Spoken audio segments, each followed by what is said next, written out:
guys. So for today, I thought it would be really fun to do my darker themed decks. I'm really kind of feeling the approach of the Halloween and Samhain season, and over the last not even really sure how long, but I've noticed that I've started to make a collection of darker themed decks.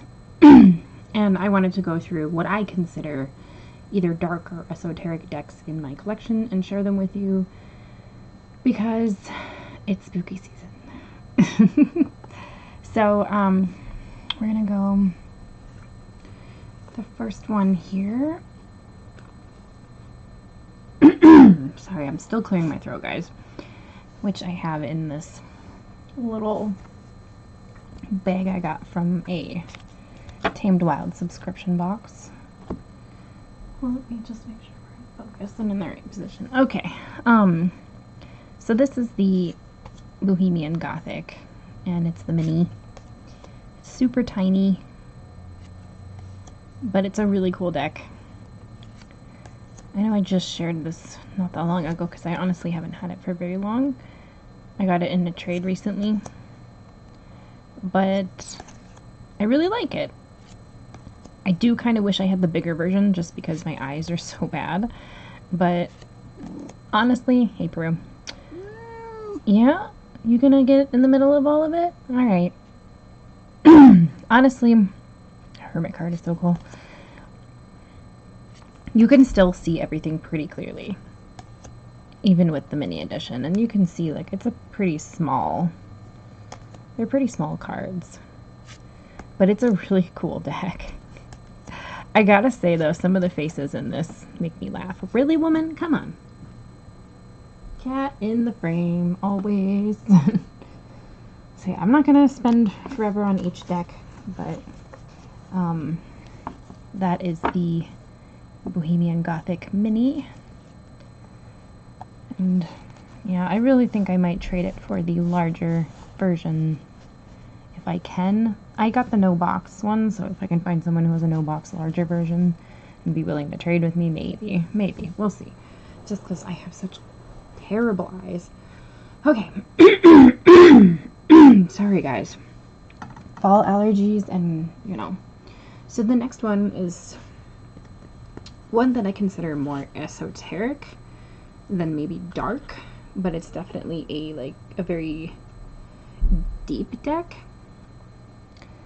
which is the Marielle. I'm gonna keep making sure that each time I put a deck down that you guys can see it. So you might hear me move a little bit to look at the monitor, which is behind me. But this deck, this is the second edition. As you guys know, I recently talked about this deck too.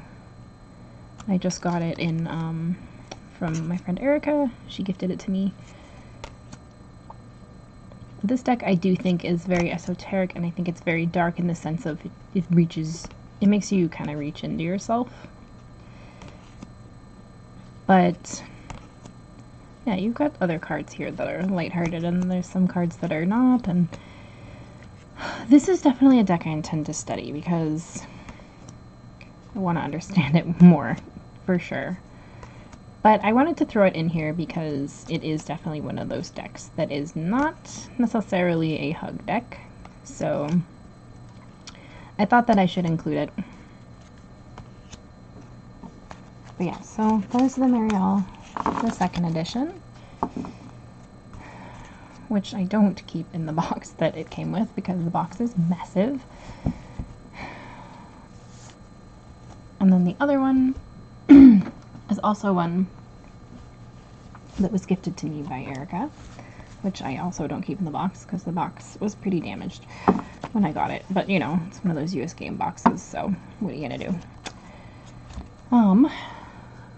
This is the Ghosts and Spirits Tarot, and this is all about different ghostly legends and tales.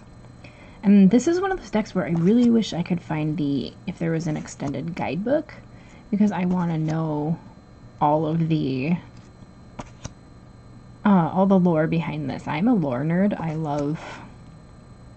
love stories, specifically when it comes to video games. If it's got a good story, it has me hooked. So I know this one. This is Yuki Onna. She's a Japanese spirit, kind of a vengeful Japanese spirit. But this deck, some of the images are really creepy. That looks like a Christmas tale.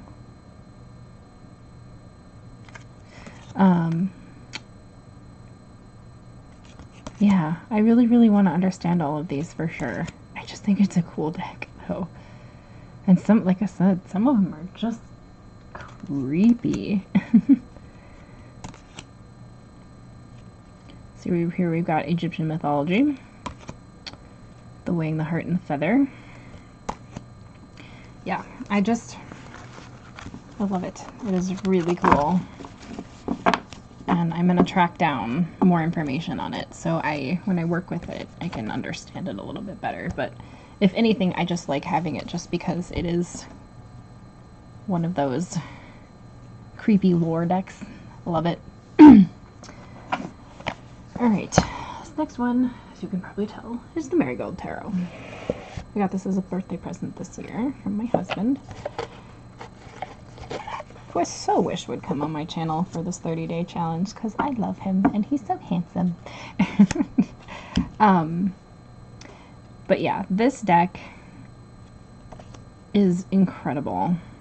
I wanted this deck for so long, about a year, and it's probably the most expensive deck I own. It was pretty pricey, but I love it. I really do. I kind of like how some cards have a lot to sink into and others are very simplistic. There's just a lot to take in. I intended on using this for shadow or ancestral work. But regardless of its purpose, I just like having it because it's honestly very incredible and very beautiful. So yeah, that's the Marigold Tarot. Some of these decks are newer to my collection, so you might not hear me talk about how I've used them or how they are to work with. So forgive me on that one. Readjust a little bit here. So this next one is the Darkness of Light Tarot. This deck isn't really, it's not dark in the sense of its contents, but it is shadowy. And I think it's honestly very, very beautiful. I'm just making sure we're still in focus here and everything's going good. This is one of those decks that I honestly think has light and dark. Like, look at the moon. That is so cool. And you know, hence the darkness of light. But it's also a deck that's very filled with emotion. Like the Three of Swords. Oh, it's just so good. I love it. And, whoop, there goes my bedroom door. The wind blew it shut. Sorry, guys. That scared me. It scared me. But yeah, I mean, look at this. You have the King of Pentacles here, and he kind of looks like very somber. And then you have the Three of Cups, and they're all joyous and, you know. But of course, if you know the images, I love the Eight of Swords here too. That's really cool. But yeah, so this is Darkness of Light. The backs are just, oh, they're so good. And I really, really enjoy this deck for the amount of emotion that it packs in. It's just awesome. It's such a fantastic deck to read with, and it's really close to Rider-Waite-Smith. Sorry if you hear me fumbling with the box here. I do wish it had come in a better box, but that's okay. So the next one, as you guys know, is new to my collection. This is the Halloween Tarot. I've wanted it for a really long time. And, watch, I'm already messing up the US Games box here. Of course my cat wants in my room, because the door closed, and this is what we're doing right now. She gets to deal. Hopefully she'll give up. Let's see, do I have the... Okay, extra cards and all that stuff. I love this deck. It's so cute. It's everything that reminds me of Halloween when I was a little kid. And recently, I saw Tom Benjamin. I came across one of his videos that was, I think, about a year old, and he was talking about this deck. He showcased it in some of the decks that he was working with for October 2018, and he had showed that he had blacked the edges of this deck, like the borders of the deck, and then edged the deck and then blacked the edges on the back. And oh my god, guys, I'm really tempted to try it. I really want to try it because it looks incredible that way. And it should be printed that way. It looks so cool. So, I might try it. And you guys might see that. Or I might regret it. We'll see. But either way, this deck costs 12 bucks. And if I ruin it, then I can easily get another one. So, but yeah. I just love it. I love it. It is Halloween. Oops. And it's fantastic. Still clearing. I swear, I clear my throat in every video because I always have some sort of cold or allergy or some situation that I'm getting over. And now that my kids are in, or one of my kids is in school, it's a germ free-for-all. So I'm sorry, guys. All right. The next one is the Dark Goddess Tarot. And this one's kind of tough because it doesn't have thumb holes. Now, I've talked about this deck several times on my channel as well. This is by Ellen Lorenzi Prince, and it is unfortunately out of print now, so I'm sorry for showing you guys that. I actually got it right before it went out of print. I think I had noticed about a week later, a couple weeks later, it's out of print. So, but I love this because it is all, oops, some of them are reversed. It's all goddesses. And it does have a iPhone and Android app, which I recently got, that's got the full guidebook that's accessible.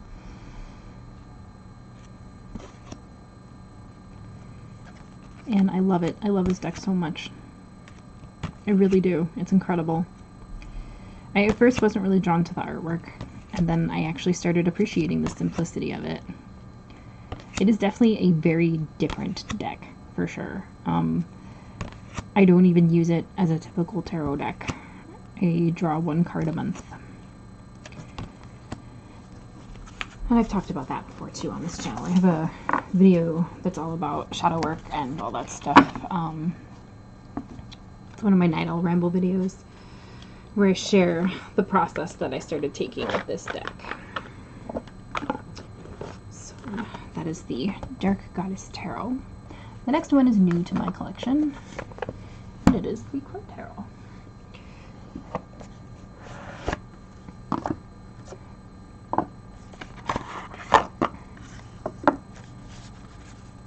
This deck was on my radar since probably about the beginning of the year, and oops, I was a little bit on the fence because I was like, will I really use it?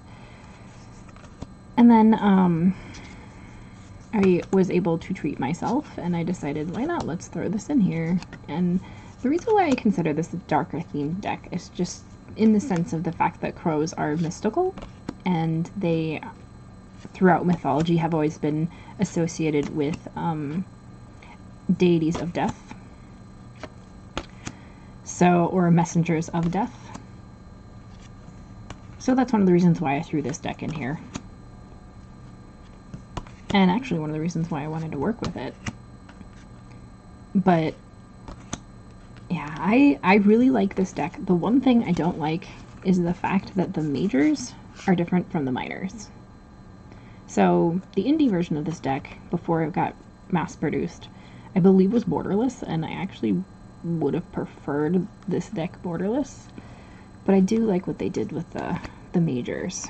But it kind of makes it so if I did want to trim it, I can't.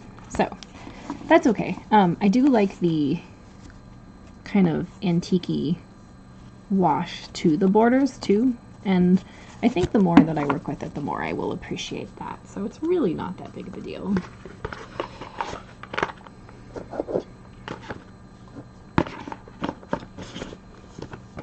Is the Crow Tarot, and then last but not least, we have the Santa Muerte Tarot. I have had this deck since about the beginning of the year, and I love the backs for one. They're really cool. I really appreciate this deck a lot, and I appreciate so many of the cards in it and how they chose to depict some of them. I think my favorite card is the Wheel of Fortune. Here's my cat trying to get in my room again.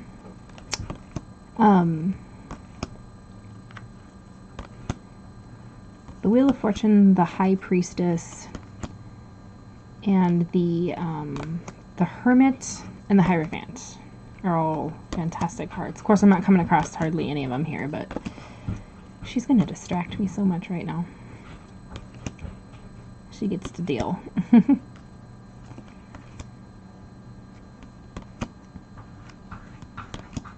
But yeah, I did do a video on this deck before, and I really, really enjoy it. I had it, like I said, since the beginning of the year, and I probably will work with it all through November, if not through most of November. But yeah, it's an incredible deck. And in the guidebook, it's kind of cool because it says advice for the dead, or advice from the dead, excuse me. So I really like that touch. So yeah, this is the video that I wanted to do for today, just my darker themed decks, and I just wanted to show them for fun. Sorry for the door slamming, sorry for the constant clearing my throat, and sorry for the cat that's constantly scratching at my door, but nothing's perfect. Anyway, I'll see you guys in my video tomorrow. Blessed be.